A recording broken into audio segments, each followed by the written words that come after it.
Hello, my name is Kareem Alnatafji, And I'm Emily Hamilwright. and we are presenting on our presentation for the semester, which is use of filler words during speech delivery.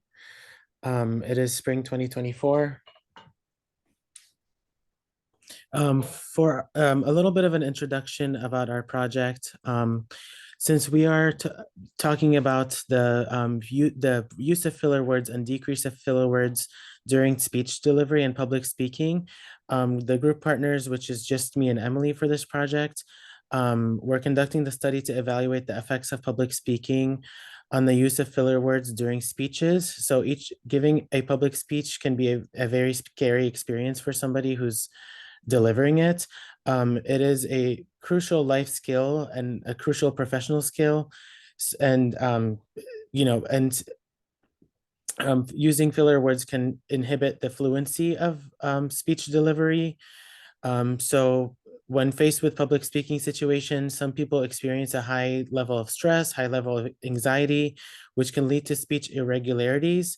And one definition of a social anxiety disorder. So, and this is, this is something that can create a little bit of social anxiety and can inhibit somebody from providing a fluent and understandable speech. Um, and then for our intervention, we used habit reversal techniques as an intervention to target the filler word use.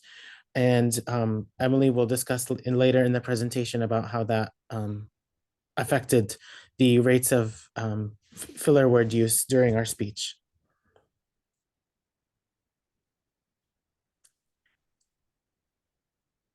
So the purpose of this presentation was to decrease the use of filler words, increase confidence in public speaking, increase success in professional and educational careers, promote awareness about speech disfluencies and speech irregularities due to the filler word use, and personal awareness, increase personal awareness when providing a public speech.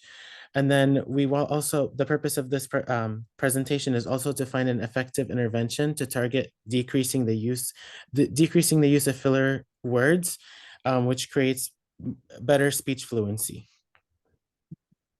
So for the methods for this, the two participants were Kareem and myself, Emily. The setting of this, since obviously this is an online course and we're in different states, everything was on video call. So private, like at-home settings, not settings that actually replicate public speaking with an audience or anything like that. The materials that we used to replicate this study were a video recording device, which we both had a computer and phone to use throughout. We had our list of speech topics, which we originally prepared at the start to choose from throughout our speeches, and then an Excel chart for data collection shared between both of us to keep track of all of our data, as well as a timer so that when we were taking our data, we were able to do our 15-second intervals, which I will touch on later. Our behavior was speech disfluency. The operational definition of this would be any instance in which the normal flow of speech is broken by filler words. This can be included but not limited to like, so, and words like that, as well as the words are used in place of a length of time not typically found in fluent speech production. So using or like instead of being able to fluently speak or continue on with your sentence. Continuing on with methods. So our data collection method was we did frequency of the filler words for every 15 seconds, which is why we had the timers. And we then calculated the rate per minute collection based on using the videos. So also having the videos recorded really helped with being able to ensure we had the 15-second marks and really get correct data collected.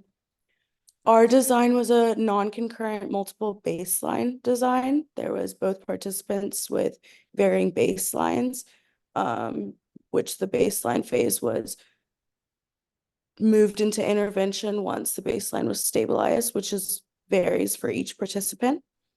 And then the treatment phases, there was awareness training, which there's a sample video that each participant chooses, or the researcher chooses for the participant. And then we met up to go through the video and each take the 15-second frequency data.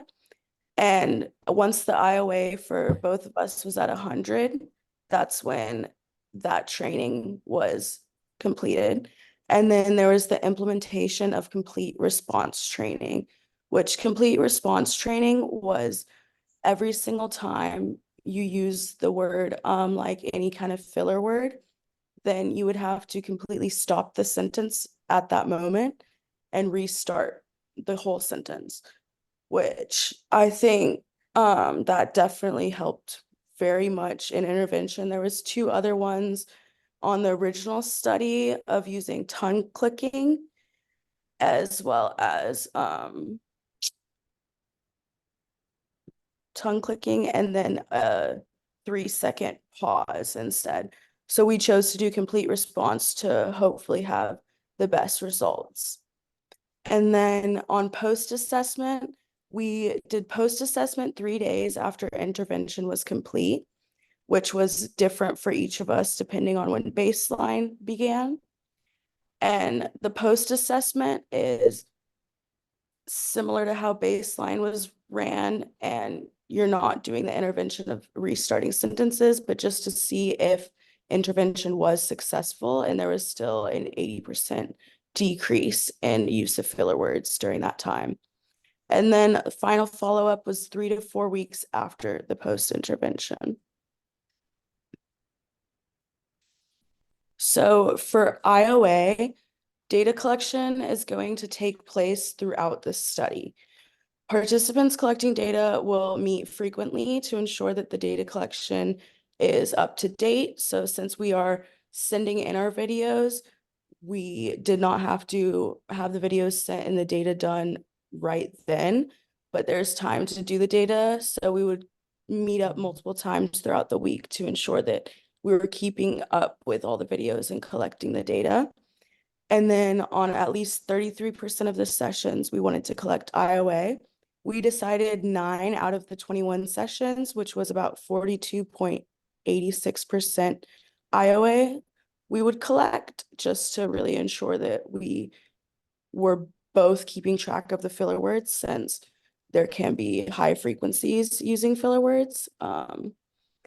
And within that, the frequency within interval agreement for each 3 to 5 minute speech, then comparing the rate per minute.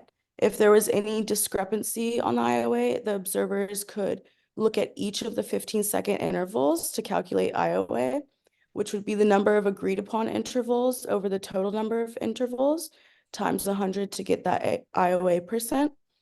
In our replication, we had IOA of 100%. We believe that it did help to only have 2 people to get the high IOA, since we had a lot of communication about how we were running it and the protocol before, as well as having those videos recorded so that we could accurately collect the data throughout and not miss anything. And I was also able to go back to the videos if needed in case I missed anything. So the video recordings were very helpful. It was a very helpful data collection method for us to have throughout the project. So for treatment integrity checks, we would complete the checks for each phase change so basically treatment integrity was to ensure during each of the conditions treatment it would sorry here I am doing my filler words. So it was basically to ensure that the treatment that we had set in place was being done correctly and fluently between both of us, and one of us wasn't tweaking around the intervention by accident. So throughout running the sessions, on live video call, each of us would ensure that the other one, um, each subject can properly implement all the conditions with integrity, and we would communicate about that back and forth. And in case any one of us notices anything wrong, we would communicate with the other about like, okay, this is what's wrong with the way that you're implementing the intervention. So to run the integrity check, we ran sessions on live video call that we screen recorded to ensure data collection can be accurate, and the methods were correctly ran in each phase. So for Emily's treatment integrity, she had 2 out of the 5 sessions in the baseline phase, where we implemented treatment integrity checks, and then 5 out of the 10 sessions of the intervention phase, and 1 out of the 6 sessions for the post-intervention session. And then for Kareem, for myself, I had 3 out of the 7 baseline sessions with treatment integrity, 5 out of the 10 intervention sessions with treatment integrity, and 1 of 4 post-intervention sessions with the treatment integrity checks. And in a later slide, when we show our graph, they're indicated on the graph with the letters TI, the data points that we, or the sessions that we had to perform treatment integrity with. And so for my results, it had baseline, I only had 5 sessions. I had less use of filler words from the start. So stabilizing my baseline was a little shorter period than Kareem's baseline. Intervention, I had 10 sessions. And as you can see, I had decreased in the start and had a little increase and then again decrease, where and then stabilization shown in the graph. And then post-intervention had a bit of an increase back to a decrease in use of filler words. And the graph showed just, my filler words during speech using rate per minute to collect the data through the multiple conditions of baseline, intervention, and post-intervention. The baseline conditions included myself choosing from the 2 topics provided by the researcher from the specified list of topics, and I had 10 minutes to prepare the speech and then record the speech and provide the recording to the researcher to collect the data. So there was about 5 to 8 minute period in which the video needed to be fully sent over to the researcher to just ensure that we were within the timeframes of preparation for the outline and just having the treatment integrity.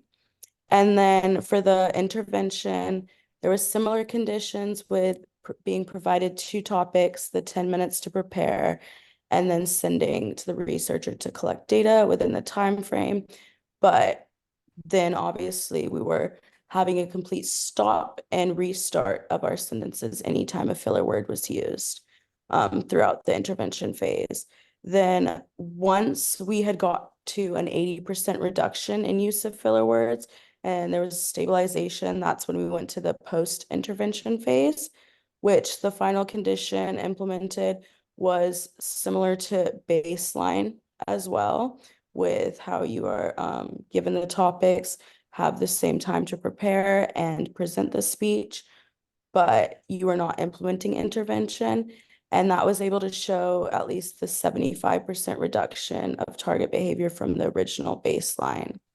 And then all of the sessions in which we did collect the IOA data are marked with an asterisk above the number on the bottom of the graph. So for my results, similar to Emily, we pretty much had the exact same conditions that we were implementing, although we flip-flopped between being the researcher and the participant during the study, since it was just the 2 of us in this group.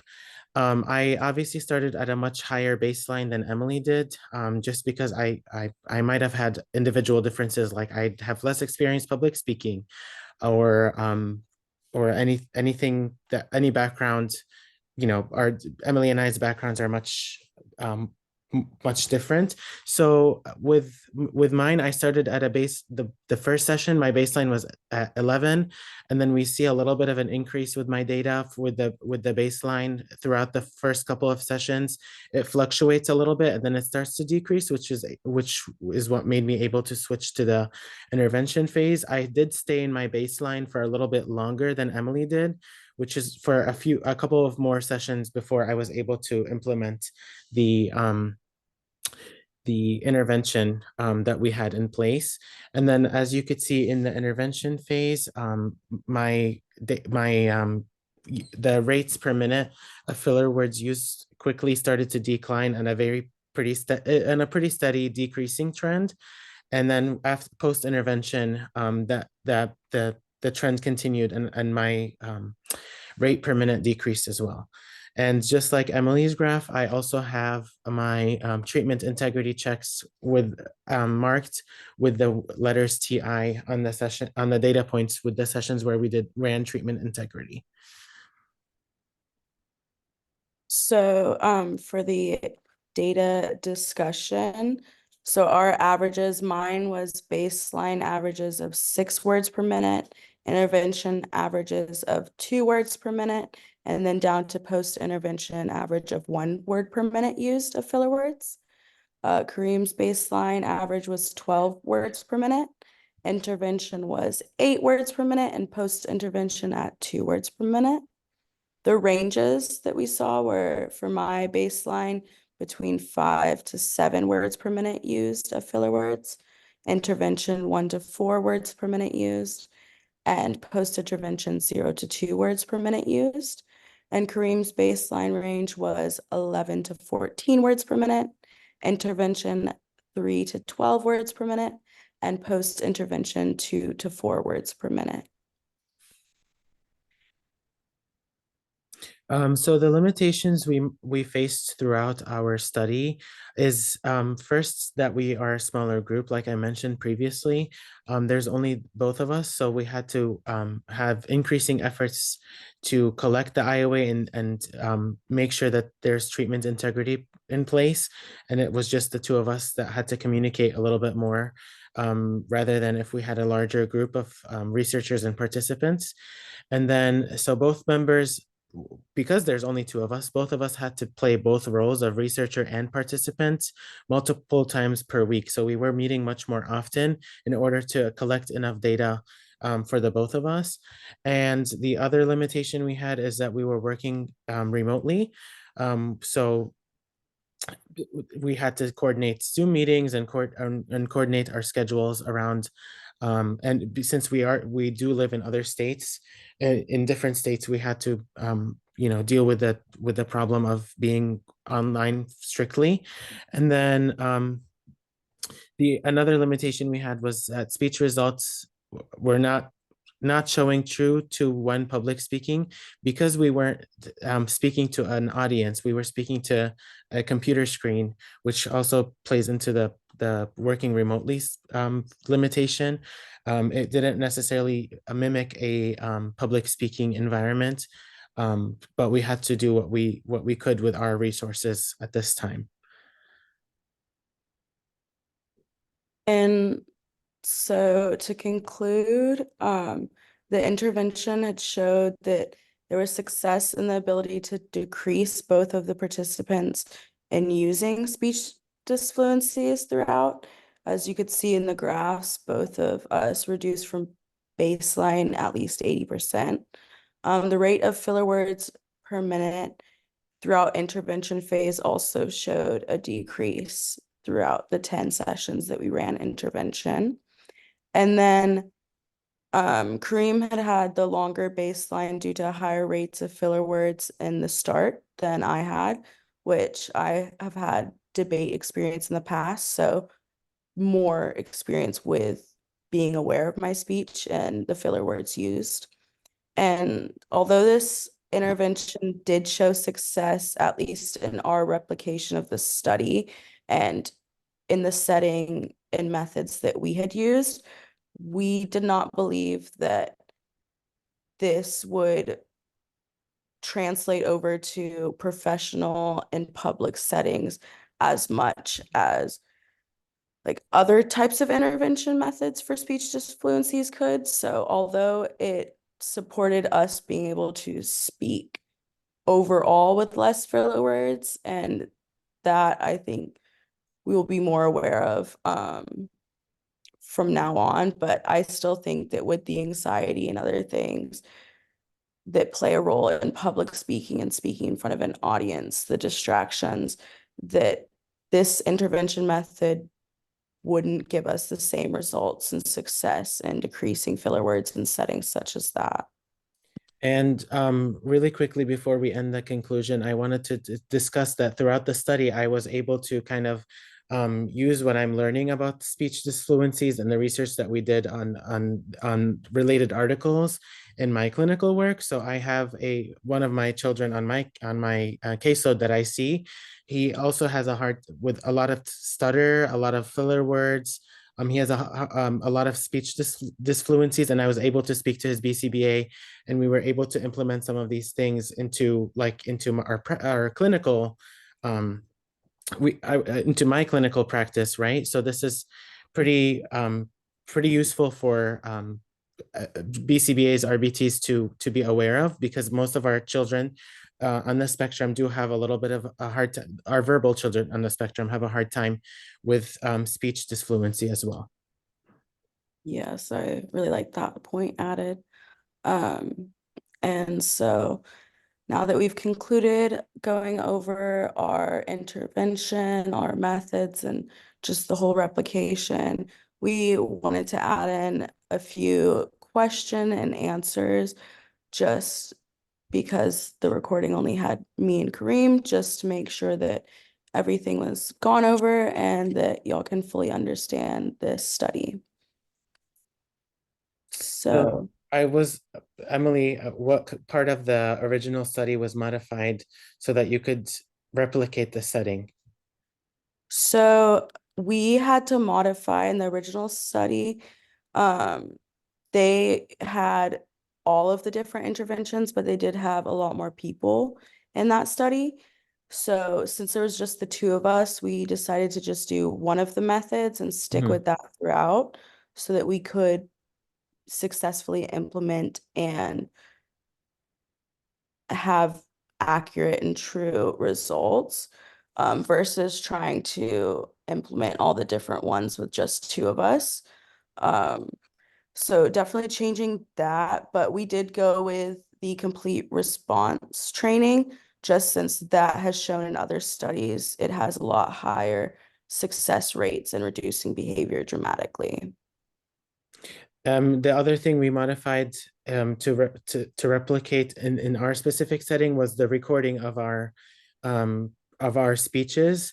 Um, because we weren't providing the speeches in like a public setting or in like a large group, we had to modify the delivery of the speeches to begin with, which is pretty different than how the study had it. And then as far as if we believe if the intervention will decrease speech disfluencies in public speaking, yes, like Emily said before, there are a lot of differences in the environment, right? There might be a little bit of an environmental factor that's playing into the data, which maybe if Emily or myself were delivering our speeches in a large group or public setting, it would be our rates of filler word use would be much higher. But we did see some success with decreasing the use of filler words with the certain interventions that we had in place, although the setting or in the environment was a little bit different. And I was just pretty much speaking to Emily while I was delivering my speeches. Yes. And then for components of intervention that we like found the most useful and what was the most difficult to implement, I think that I thought the most useful part of the intervention was really making ourselves aware. Doing complete response training has you like forced to really think because you don't want to keep having to restart sentences. That's a lot more frustrating than forcing yourself to be aware during speech. And so I thought that was super helpful. I mean, Kareem earlier mentioned that he was using filler words. So we definitely got more aware from using this intervention. And the most difficult part to implement, I found that it's almost the most useful and the most difficult. I thought it was pretty hard, at least in the beginning of intervention, to completely stop the sentence and be aware.